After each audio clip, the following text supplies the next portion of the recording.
Alam sebenarnya telah menyediakan berbagai tanaman obat yang bisa digunakan untuk mencegah atau bahkan mengobati sejumlah penyakit, dan hanya saja pengetahuan tentang jenis-jenis tanaman herbal dan cara pengolahannya yang tidak banyak diketahui oleh masyarakat.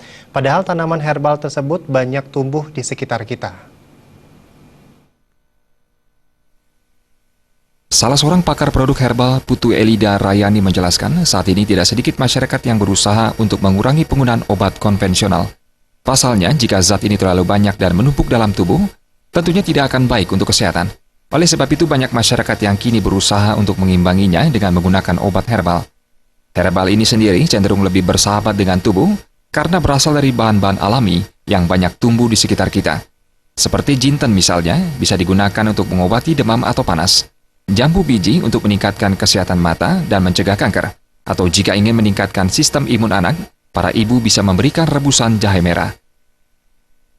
Fungsi herbal juga tidak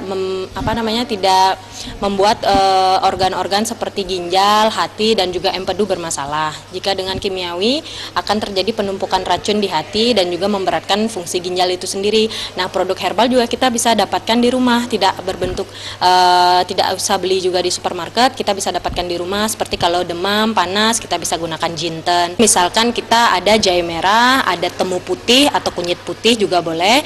Kita punya adas yang bisa kita dapatkan di pasar, kemudian gula merah, nah ada juga kencur. Nah, nanti bisa direbus dengan 6 gelas air, kemudian ambil airnya hangat-hangat kuku, kemudian minum 3 kali sehari supaya mengencerkan dahak dan juga melegakan pernafasan.